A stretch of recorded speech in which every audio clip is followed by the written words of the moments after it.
day everyone and welcome back sa lahat ng gusto matuto habang mataya. Our topic for today is all about transforming the quadratic functions into the form of f of x is equal to a times to the quantity of x minus h squared plus k. So dito magko-completing the square tayo at gagamit tayo ng formula to get the vertex. Ayan. Ito yung hahanapin natin ngayong araw na ito. Yung h and k or should I say vertex. At kung mapapansin nyo class, meron kayo nakikitang graph. Ayan, meron parang kayo nakikitang graph. Ang tawag sa, di ba, ang tawag sa graph ng quadratic function ay parabola. So, just to be clear, dahil last time masyado ako na-attach sa topic natin na quadratic function. So, hindi ko nalinaw or inassume ko na ang topic lang talaga natin is all about the function. Pero, when we say parabola kasi class, parabola can open upward or happy face, downward, or sad face. Parabola can also open sidewards. Yan, yung pa ganito. But when we say quadratic function, hindi siya mag-open sideward. Ang opening lang niya is upward and downward. So let's start. Yan, kung mapapansin nyo, meron tayong dalawang graph na example. So, isang sad face at isang happy face. Sa sad face class, mapapansin nyo, may vertex na tinatawag. Ito yung vertex, yung solid line or solid point or yung coordinate natin. When we say vertex, sila lang yung nasa gitna. Like for example, ito. Yan, nag-drawing ako. So, ito si vertex. Ganun. So, ito yung hahanapin natin ngayong araw na ito, yung vertex using completing the square and the formula. So, let's start. Sabi, a quadratic function can be written in the general form f of x is equal to ax squared plus bx plus c, where a, b, and c are real numbers and a is not equal to 0. When we say a is not equal to 0, hindi siya pwede maging 0. Ito, dito sa formula na to. Hindi pwede maging 0 si a dahil alam naman natin na any number na i-multiply mo sa 0 ay always 0. Pero pwede maging negative 1 or negative numbers yung value ni a natin. And as usual, pwede rin to maging positive numbers and fractions. So, a is not equal to 0 or the vertex form f of x is equal to a times to the quantity of x minus h squared plus k, where h, k, and k are the coordinates of the vertex. And sa formula naman, ito yung gagamitin nating formula. Y is equal to a times to the quantity of x minus h squared plus k.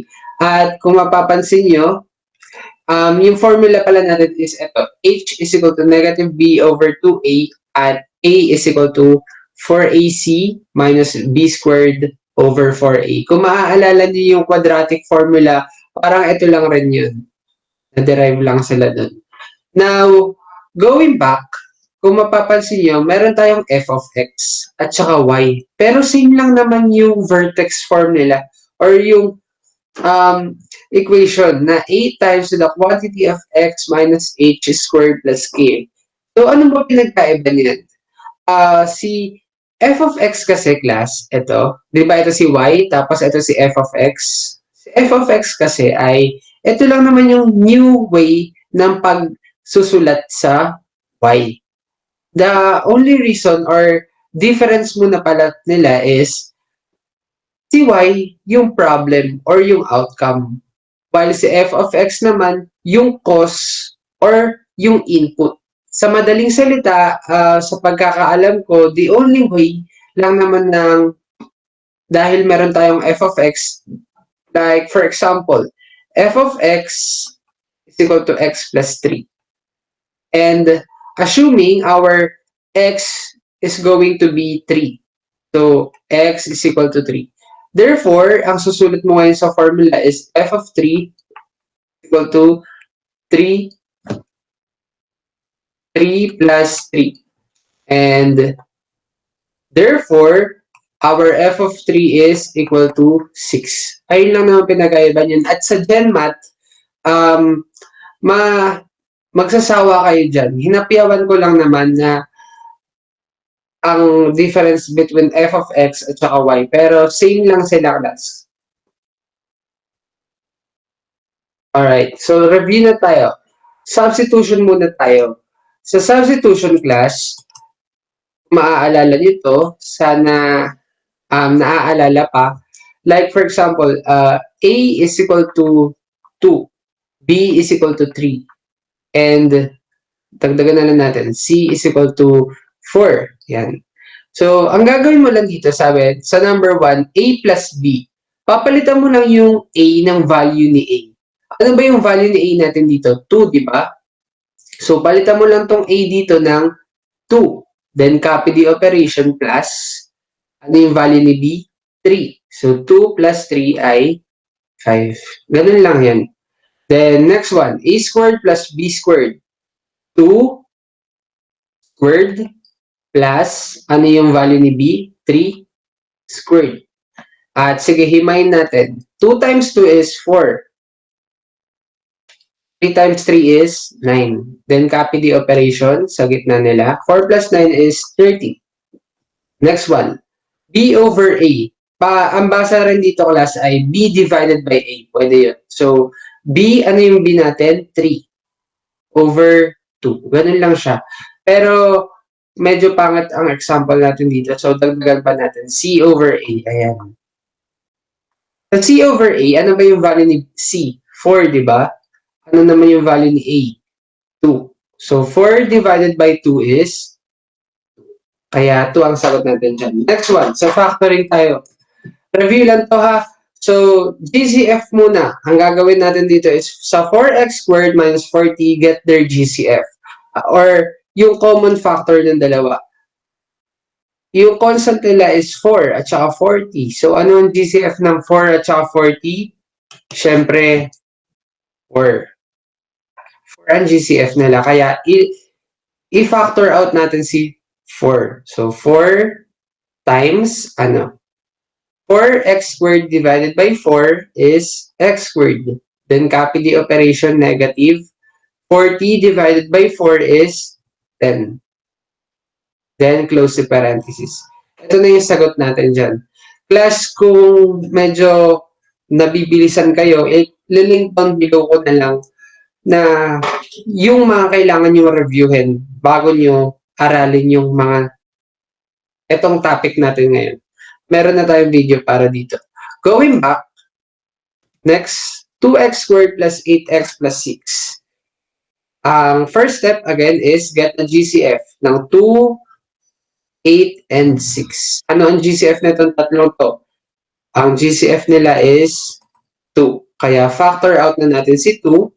Then, gawa na tayo ng parenthesis. Open parenthesis. 2x squared divided by 2 is x squared. Copy the operation, positive. 8x divided by 2 is 4x. Copy the operation, 6 divided by 2 is 3. So, ito na yung sagot natin dyan. Next, proceed na tayo.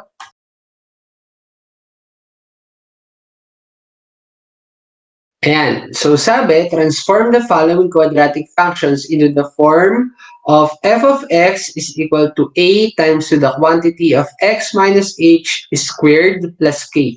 So, magko-completing the square tayo dito para mahanap yung vertex natin. So, let's start. Ang first step natin dito ay classify natin what are the values of a, b, and c. Pero ang importante lang muna dito for now is yung value ni b. Ano nga ulit yung value ni b? Negative 4. Diba? Kinukuha natin to nung nakaraan nung nagkwa-quadratic formula tayo.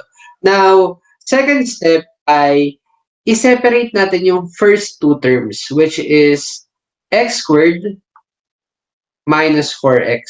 Since i-separate natin siya, lagyan natin ng parenthesis. Then, close natin, positive 7. Kung mapapansin nyo, class, nag-leave ako dito ng space. Bakit kamo? Dahil gagawin natin siyang perfect square trinomial. Para maging perfect square trinomial, ang mangyayari is, kunin natin yung value ni b, which is negative 4. Then, after that, ang gagawin natin dito is, actually, ang formula natin is b over 2 quantity squared. Ayan.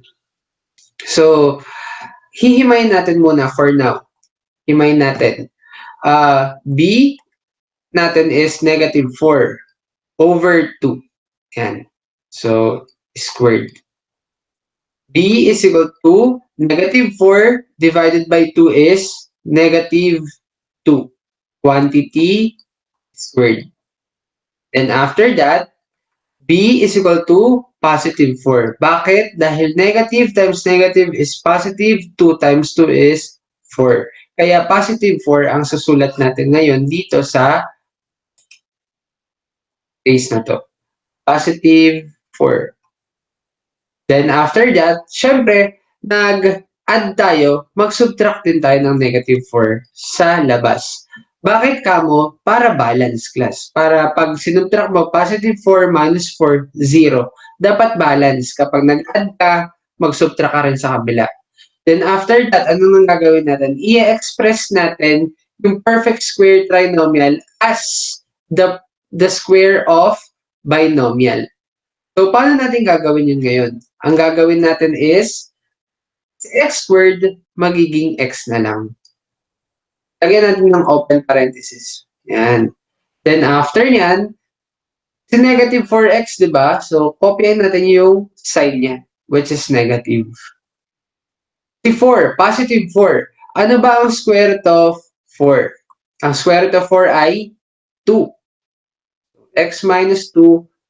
Close natin yung parenthesis. Squared natin ngayon. Yan. Then, positive 7 minus 4 is positive 3. So, kompleto na yung form natin, which is, di ba ang form natin, susulat ko ulit, f of x is equal to a times x minus h squared plus k. Ayan.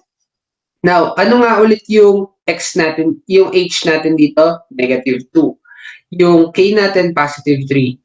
Then, yung vertex, di ba? Vertex. H and k. Si h natin, class, from negative 2, magiging positive 2 ngayon. Then, comma, positive 3 si k. So, positive 3 pa rin siya dito. Ito na ngayon yung vertex natin. Now, kung maaalala nyo, yung mga araw na magkasama tayong dalawa, hindi, joke. So, kung naaalala nyo yung sinabi ko dati na kapag yung value ni A sa quadratic function, kapag ang value ni A positive, upward siya yung graph natin. At yung value naman ang value ni A ay negative, pa-downward siya, di ba? So, ano nga ulit yung vertex natin? Positive 2 at saka 3. So, kapag pinat natin to, class, sketch lang to ha, hindi ito yung pinaka-accurate. So, pag ginap natin to, si 2 tapos 3. Ito yung vertex natin. Tapos, since pa-upward nga, ano mo na yung A natin pala dito? Sorry. Ano yung A natin? Since wala tayong A dito, ito yung pinaka-form natin, di ba? So, ano yung A natin dito? 1. Meron tayong 1 dyan. Hindi lang natin sinusulat. Parang x na hindi natin sinusulat yung 1 at saka 1 dito sa exponent. Pero may 1 dyan. Ano yung sign ni 1? Positive ba o negative? Siyempre positive. Since positive, upward tayo ngayon. Kaya pag ganito yung magiging graph niya. And tapos, ito si vertex, yung pinakagitna. Okay? So, next. f of x is equal to 2x squared plus 8x minus 1. Classify natin A, B, and C. Ano yung, then after that, first two terms, separate natin. 2x squared plus 8x, parenthesis, close natin, minus 1. At yung kanina sa review natin, di ba nag-factor out tayo kapag may mga common factors? Kung mapapansin nyo, si 2 and 8, may GCF silang dalawa, which is 2, yung GCF nila. Kaya anong mangyayari ngayon? Factor out natin yung 2. So, factor out na natin. Ang mangyayari ngayon is 2. 2x squared divided by 2 is x squared. Positive 8x divided by 2 is positive 4x. Then close the parenthesis, negative 1. Ano ang value ni b dito? Positive 4. So b is equal to 4. Kung mapapansin nyo, di ba 8 dito, hindi muna natin gagawing 8 dahil nga hindi pa natin na-factor out. So kailangan ma-factor out natin. So ito na yung magiging A, ito na yung magiging B, at ito yung C natin. After that, formula natin, di ba, is B over 2 squared. So, substitution, 4 over 2, 1tt squared. 4 divided by 2 is 2, 1tt squared. 2 times 2, 4. Therefore, positive 4 ang isasulat natin sa missing sa blank natin. Pasaway itong mouse na to. So, positive 4. Then, maglalagay ba ako ng negative 4 dito? Hindi pa, guys. Bakit ka mo? Kanina kasi, 1 yung A natin, di ba? Pero ano ba yung A natin dito? 2. Kaya ang mangyayari is 4 times 2. Yan. 4 times 2 is 8. So, negative 8 ang susulat mo ngayon dyan. So, trivia lang muna, class, dahil wala tayong problem na negative yung 2.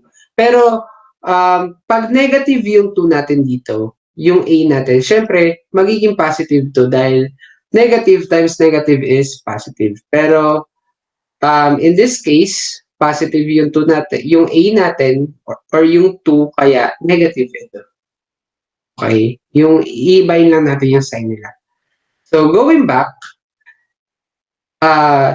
i-express na natin yung perfect square trinomial as the square of binomial. So, mangyayari is, copy the 2. From x squared, magiging x. Positive 4x. Copy the sign, positive. Positive 4, ano ba ang square root of 4? Positive 2. Then, close the parenthesis, squared. Negative 1 minus 8. So, like sign sila, i-add natin ito. 1 and 8, kapag inad mo, 9. Ano yung sign nila parehas? Negative, di ba? Kaya copyain lang natin. So, kung mapapansin nyo, ito na yung form natin. Ang mangyayari is, ano ang vertex natin? Vertex. Our vertex is going to be from positive 2 magiging negative 2 at negative 9, edi negative 9. Okay, natin. Sketch natin kahit papaano. Ang magiging itsura ng graph natin is negative 2 tas negative 9 dito. Yan. So, negative 9, ano ba yung value ni A natin? Ano yung value ni A? 2, di ba? So, positive or negative? Positive. Kaya, sorry. Kaya, pa-upward siya. Pag ganito yung sketch ng graph natin. Okay na? So, let's proceed sa gamit ang mga formulas naman. So, sa formula for H ay negative B over 2A. So, mas nare-recommend ko tong gamitin natin dahil kung mabilis ka mag-compute at kabisado mo ito. So, let's start. H is equal to negative B over 2A. Classify. What is A, what is B, and what is ito yung A natin. Ito yung B, at ito yung C. Di ba meron tayong 1 dito sa 1x squared na yan? Kaya, therefore, our A is equal to 1, B is equal to positive 6 or 6, and C is equal to 10. After that, substitution na tayo. Ano yung value ni B? 6. So, negative, copy muna natin kasi sa formula may negative. Tapos, 6 over 2 times, ano yung value ni A? 1. Negative 6 copy. 2 times 1 is 2. 6 divided by 2 is 3. Negative yung numerator natin, positive yung denominator. So, negative divided by positive is negative. Kaya, ang H natin ay negative 3. Okay, so punta na tayo ngayon kay K. Sa K natin, ang mangyayari is, copy 4 times, ano yung value ni A? 1. Ano yung value ni C? 10. Copy the operation, which is negative. B, ano yung B natin? 6. And naka-squared. Kaya, i-squared natin siya ngayon. All over 4 times, ano yung value ni A? 1. Kaya, 4 times 1 is, ibahin na natin kulay. 4 times 1 is 4, di ba? Pangit ang kulay, sorry.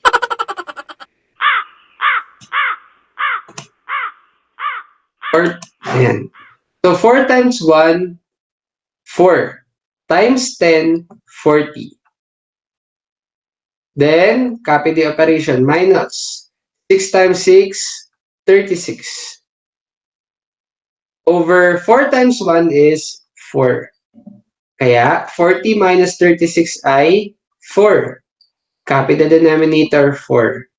4 divided by 4 is 1. Therefore, K natin is 1. Kaya, ang vertex natin is going to be,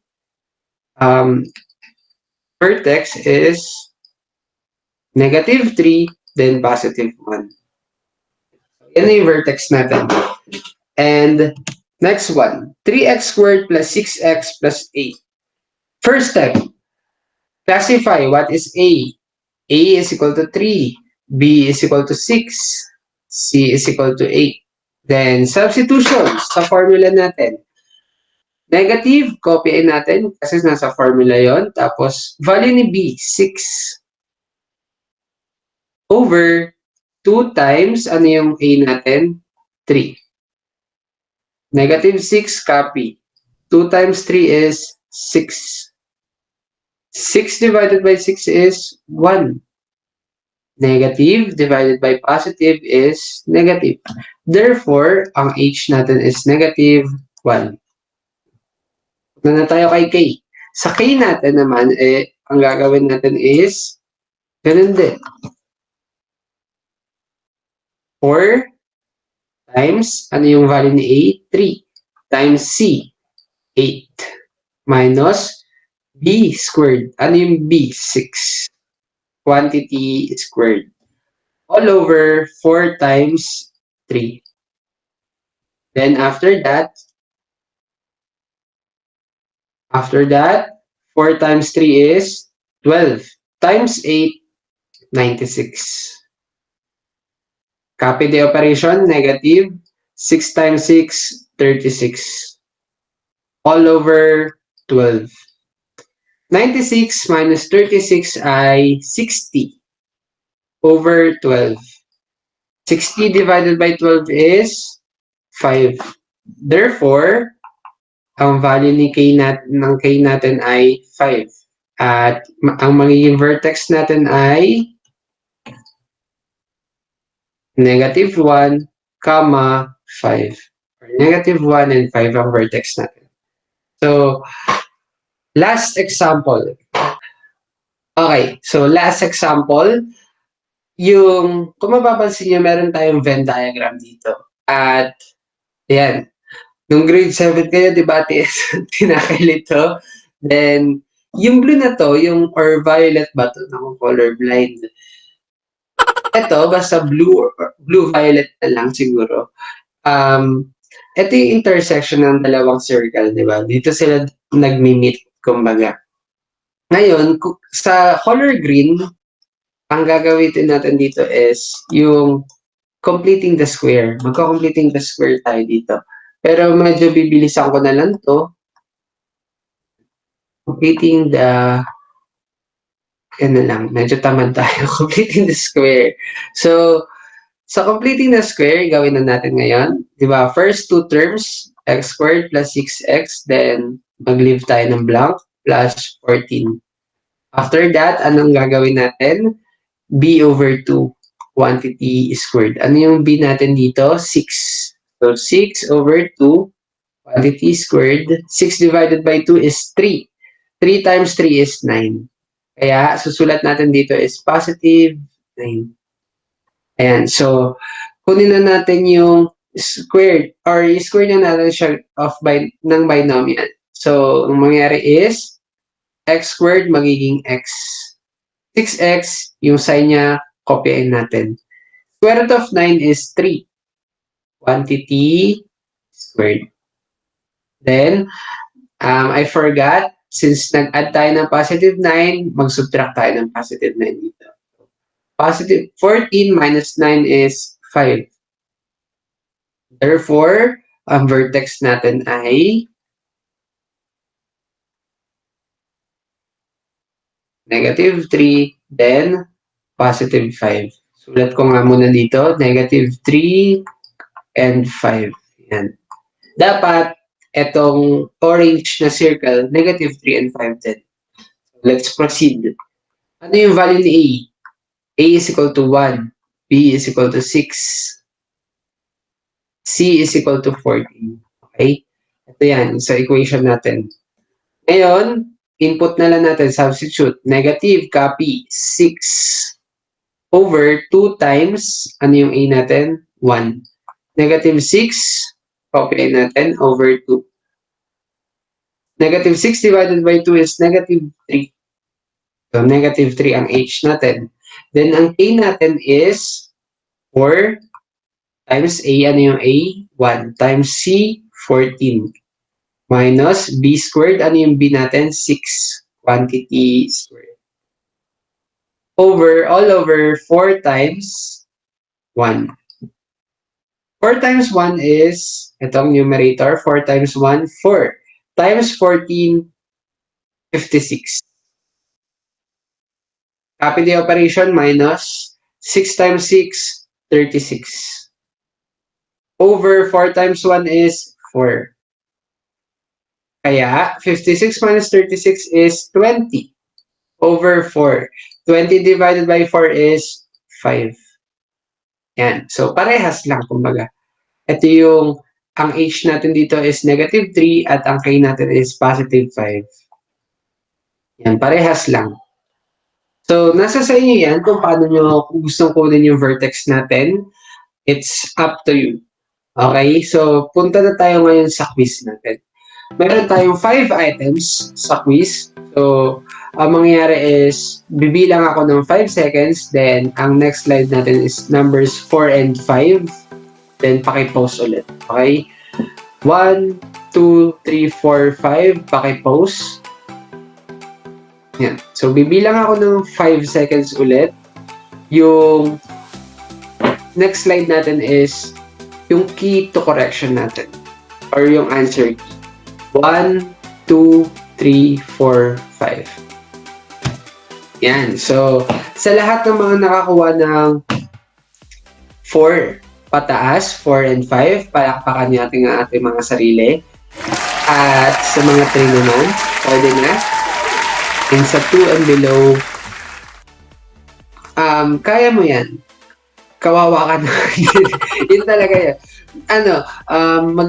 Mag-review pa. Yung foundation siguro, ang problema. Tagain lang natin. Ulit-ulitin lang natin yung video na ito, makukuha mo to. So, yun lamang para sa quarter 1, week 7. Good luck sa inyo.